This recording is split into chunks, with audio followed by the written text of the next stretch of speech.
Hello students, welcome back to our channel Genius Education Hub. Students, आज की इस video में हम बात करेंगे ट्रायंगल चैप्टर से रिलेटेड कुछ चीजें। इससे पहले की क्लास में मैंने अबाउट ट्रायंगल एंड ट्रायंगल के बारे में और टाइप्स ऑफ ट्रायंगल ये दो चीजें आपको बताई थी। आज की इस क्लास में हम बात करेंगे कॉन्ग्रुएंसी पे और सिमिलरिटी पे, यानी त्रिभुजों की समरूपता और सर्वांग समता के बारे में बात करेंगे। दो चीजें मैंने बताई, सिमिलरिटी और कॉन्ग्रुएंसी। तो अगर हम सिमिलरिटी की बात कर ले, सिमिलरिटी का मतलब है सिमिलर यानी एक जैसा, एक ही रूप का देखने में हो, तो उसको हम लोग क्या कहेंगे, सिमिलर है। क्या है? सिमिलर है, यानी कि समरूप, एक ही रूप का, समान रूप का। लेकिन कॉन्ग्रुएंसी में क्या है कि कॉन्ग्रुएंसी का मतलब है सर्वांग समता, सर्व अंग। सर्व अंग का मतलब है सभी अंग यानी सभी पार्ट क्या हो, बराबर हो। देखिए, कॉन्ग्रुएंसी और सिमिलरिटी में हम आपको यहीं से डिफरेंस भी क्लियर कर देते हैं। कॉन्ग्रुएंसी में क्या काम है, सर्वांग समता यानी जिसके सभी अंग यानी सभी पार्ट का मतलब है साइडे या तो एंगल्स आपस में क्या होंगे, इक्वल होंगे यानी बराबर होंगे एक दूसरे के दो ट्रायंगलों में। लेकिन सिमिलरिटी में, समरूपता में क्या होंगे, दोनों एक जैसे होंगे, एक ही रूप के होंगे देखने में। अगर हम बात करें इसके सबसे सटीक एग्जांपल की, हम दो बॉयज को ले लेते हैं। अगर हम ये कहें कि दोनों का चेहरा एक जैसा है या दोनों की हाइट सेम जैसे दिखने में मिलती है, तो वो सर्वांग समता नहीं, वो सिमिलरिटी में आई यानी समरूपता में। लेकिन जब हम कहें कि इसकी आंखें सेम इसकी आंखों के बराबर है, इसके हाथ एक जैसे दोनों के बराबर हैं, दोनों का चेहरा एकदम सेम है, बराबर है, जब एक एक चीजें एक दूसरे के इक्वल दिखाएंगे तो वो आ जाएगी कॉन्ग्रुएंसी में यानी सर्वांग समता में। अब हम यहां पे बात कर लेते हैं, जैसे मैंने दो ट्रायंगल बना लिए, एक बी सी और एक बना लेते हैं डी ई एफ। एक ट्रायंगल है हमारा ए बी सी, अगला है डी ई एफ। अब अगर हम यहां से बात करेंगे, आप देखिएगा सिमिलरिटी और कॉन्ग्रुएंसी दोनों हम आपको साथ में क्लियर कर देते हैं। पहले सिमिलरिटी देखिए, सिमिलरिटी का मतलब है ए बी सी, ये सिमिलरिटी का सिंबल है डी ई एफ। और जब हम कॉन्ग्रुएंसी में आएंगे तो कॉन्ग्रुएंसी में क्या लिखेंगे, ए बी सी, और ये है हमारा कॉन्ग्रुएंसी यानी सर्वांग समता का डी ई एफ। अब क्या क्या क्राइटेरिया यानी किन किन वजह से ये एक दूसरे के सिमिलर या फिर एक दूसरे के क्या हो सकते हैं, सर्वांग सम। इस पे मैंने दो चीजें कही, जैसे हमने कहा दो एंगल हम ले लेते हैं।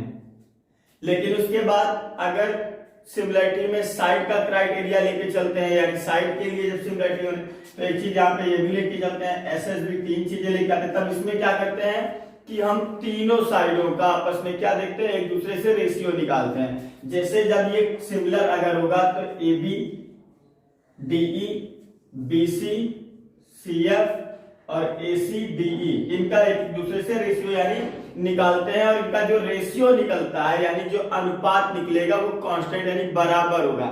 ऐसा नहीं है कि ए अपॉन यानी ए बी और डीई का जो रेशियो निकला, सपोज कर लिया 1 निकला, अब बीसी का जो रेशियो निकलेगा, बीसी और ईएफ का जो रेशियो निकलेगा वो भी 1 ही निकलना है, यानी इनका जो रेशियो होगा जो है कांस्टेंट यानी समान अनुपात होगा, यानी हम बोल सकते हैं। अब और चीजें आ जाते हैं, जैसे एंगल, साइड एंगल भी ले सकते हैं, यानी साइड भी बराबर हो सकती है, एंगल भी बराबर हो सकते हैं। यहां पे आते हैं, पहले हम आपको कॉन्ग्रुएंसी भी साथ में क्लियर करें। कॉन्ग्रुएंसी में क्या, तीन चीजें साथ में देखेंगे, तीन से कम होनी ही नहीं चाहिए बराबर, चाहे वो तीनों साइडें हो जाए, या दो साइड एक एंगल हो, या फिर एक साइड दो एंगल हो, या फिर राइट हाइपोटेन्यूज पे हो, यानी आरएचएस पे बोलते हैं। तो राइट हाइपोटेन्यूज में क्या होगा कि एक एंगल क्या होगा, दोनों का राइट एंगल होगा, यानी दोनों का जो एक कोण होगा वो क्या होगा, समकोण होगा। तो चलिए क्राइटेरिया भी इनका लिख देते हैं। एक तो इसका हो गया ए एस ए, एक बन गया एस ए एस, अगला बन गया triple S, side side side, और अगला हमने क्या कहा, आरएचएस राइट हाइपोटेन्यूज साइड में आ जाएंगे। यानी ये चार क्राइटेरिया हैं। अगर ये चारों में से कोई भी एक क्राइटेरिया अगर मैच करता है दोनों ट्रायंगलों में यानी दो त्रिभुजों में, तो ट्रायंगल आपस में क्या होंगे, कॉन्ग्रुएंट होंगे, यानी कॉन्ग्रुएंट होंगे, सर्वांग सम होंगे। लेकिन अगर आप सिमिलरिटी में बात किए थे मैंने, दो चीजें बराबर होनी चाहिए बस, चाहे एंगल साइड ले ले या साइड साइड ले ले, ठीक है ना, ये सारी चीजें इस पर ध्यान देते हैं। अब यहां से मैंने एक निकाली थी एस की जो है सिमिलरिटी पे जो है, जो कि हमारा रेशियो निकालते हैं, तो रेशियो निकालने मतलब इस तरह से निकालेंगे, ए बी अपॉन में DE equal BC upon C F, BC upon में C F equal to AC upon D F, AC upon D F. ये कॉन्ग्रुएंसी या सिमिलरिटी पे जो है ये रेशियो का थ्योरम है, या ट्रायंगल में सिमिलरिटी थ्योरम भी बोल सकते हैं। यहाँ पे साइड की सिमिलरिटी का है। अब यहां से हमने क्या बताया अभी आपका कि A B upon D E, जो भी वैल्यू आएगी, जो इनका रेशियो निकलेगा, यानी कि जैसे मान लिया मैंने क्या कहा 1 निकला था, अब इनका जो आया है, अगर इसका 1 आया है तो इसका भी 1 आएगा, और इसका तभी दिखाया भी है कि A B upon D E equal B C upon C F equal A C upon D F, यानी क्या होंगे, आपस में बराबर होंगे।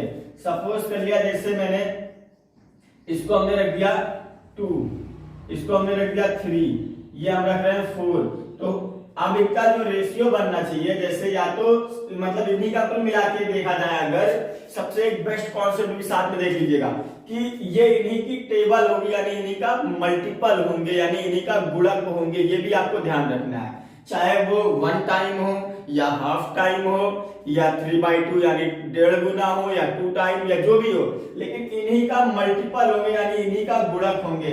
अब जैसे ये 4 हो सकता है, ये 6 हो सकता है, ये 8 हो सकता है, या फिर अगर हम इनका रेशियो बदले, जैसे 1 कर दें, इनका हम कर दें 2, इनका रेशियो कर दें 3, तो अब इनके लिए नेक्स्ट में जो है हम कोई अलग रेशियो लेकर के आते हैं, जैसे इसको हम कर दें मान लो 4, इसको मैंने कर दिया 8, इसको कर देंगे कितना 12, यानी हमको रेशियो इनका सेम रखना। पहले वाला हम रखते हैं 2 3 4, 2 3 4, इनका रेशियो क्या निकाला मैंने 4 6 8, 4 6 8, कितना आएगा 1/2, यहां से भी 1/2 और यहां से भी 1/2। अब आप क्या देख रहे हैं कि क्या है 1/2, सभी सेम आए कि नहीं आए। इसी तरह से आपको ध्यान में रखना है कि कॉन्ग्रुएंसी में क्या है और सिमिलरिटी में क्या है, तो दोनों ये आपका सिमिलरिटी का है, सिमिलरिटी के लिए है, सिमिलरिटी यानी यह है समरूपता में, और इधर क्या है कॉन्ग्रुएंसी,